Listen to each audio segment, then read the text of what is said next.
देखिए हर खबर यहीं पर, सब्सक्राइब कीजिए TV9 भारतवर्ष। मेरे रिपोर्टर सुमित चौधरी कुछ और जानकारी लेकर मेरे साथ जुड़ रहे हैं। सुमित, क्या इनपुट है इस बारे में? कैसे पता चला होम मिनिस्ट्री को इस संदर्भ में? और ये तो बहुत बड़ी चिंता है, 40,000 लोग ये हैं, पता नहीं इन कैंप्स में क्या गिनती हो गई कि कितने लोग यहाँ हैं? क्या ये पता चल गया कि 40,000 में से कितने लापता हैं और वो कितने लोगों को संक्रमित कर रहे हो सकते हैं? तो बहुत बड़ी चिंता है।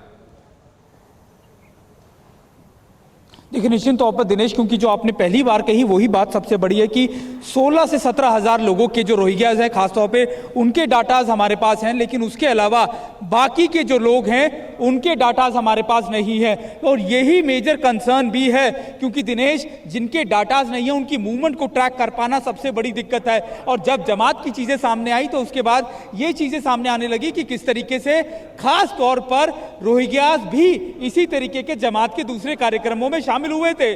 और अगर उनके शामिल होने की बात पुख्ता होती है, और दूसरी महत्वपूर्ण बात यह कि वो दोबारा से इन सभी जगहों से शामिल होने के बाद वो अपने कैंपों में वापस नहीं लौटे। एक मेजर कंसर्न यह है कि क्या वो एक साजिश के तहत वापस नहीं लौटे या फिर किसी डर की वजह से वो दूसरे इलाकों में छुपे हुए हैं। सुमित, एक बात मैं आपसे समझना चाहता हूं, क्योंकि इससे मामले को स्पष्ट रूप से समझने में मदद मिलेगी। यूनाइटेड नेशंस हाई कमीशन का रिफ्यूजी जो विंग है उसके पास ये 16,000 लोग रजिस्टर्ड हैं। हिंदुस्तान के पास 16,000 के अलावा बाकी, क्या उनकी गिनती, उनके नाम नहीं है क्या? और फिर अगर ऐसा है तो फिर ये कैसे कहा जाए कि ये 40,000 है? मुमकिन है 40,000 से ज्यादा हो, 60,000 हो, 80,000 हो, फिर तो कोई गिनती ही नहीं है।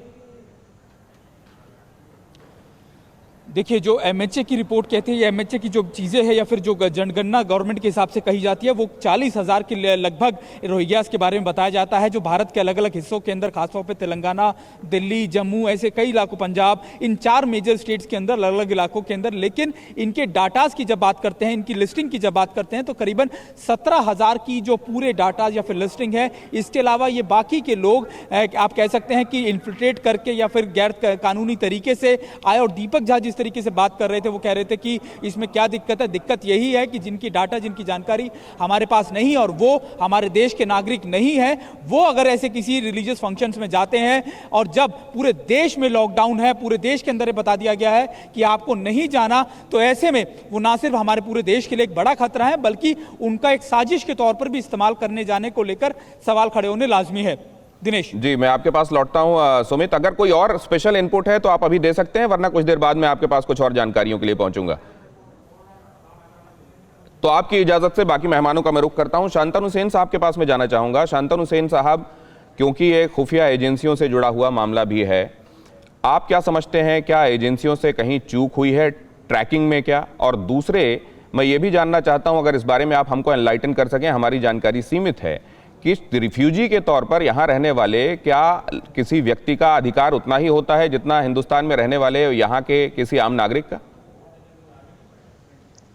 देखिए, मैं जॉइंट डायरेक्टर CBI रहा हूँ और CBI का काम है इन्वेस्टिगेशन। इंटेलिजेंस का काम इंटेलिजेंस ब्यूरो का है। तो शायद आपने वो गलत सवाल मेरे से कर दिया। खैर, मैंने ये बात साफ कह भी दिया था जब मुझे इनवाइट किया गया था, पर मुझे कहा गया था जब मुझे ये पूछा जाएगा जो लोग कैंप से गायब हैं उनको कैसे ट्रेस किया जाए, क्योंकि CBI को ऐसा काम मिलता है जो मिसिंग है उसको ट्रेस करने का। सर प्लीज, तो इसी बारे में आप जानकारी दे दें। जवाब दे सकते हैं प्लीज प्लीज प्लीज।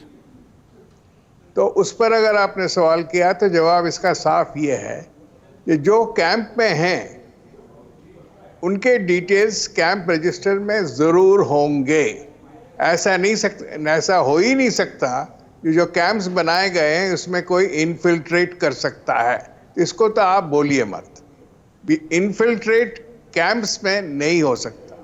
तो कैंप्स में डिटेल्स हैं, और अगर कोई लोग जो रेफ्यूजीज हैं, और आपने जैसे कहा है यूनियन कमीशन रेफ्यूजी कमीशन में उनका नाम रजिस्टर है, तो दोनों जगह उनके बारे में लिखा हुआ है।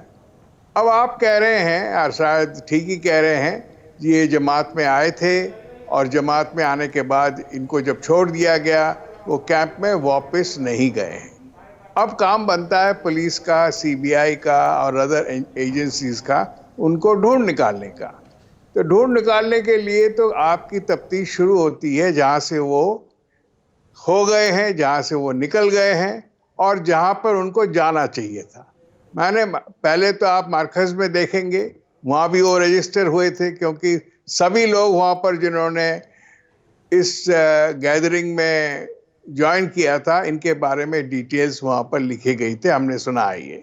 तो वहां से आप काम शुरू करेंगे, फिर पता लगाएंगे वो कैसे निकले। वो तफ्तीशी बात है, लोगों से पूछेंगे और उसके बाद जिस कैंप में उनको वापस जाना था वहाँ हम जाएंगे और कैंप में उनके बारे में तफ्तीश करेंगे।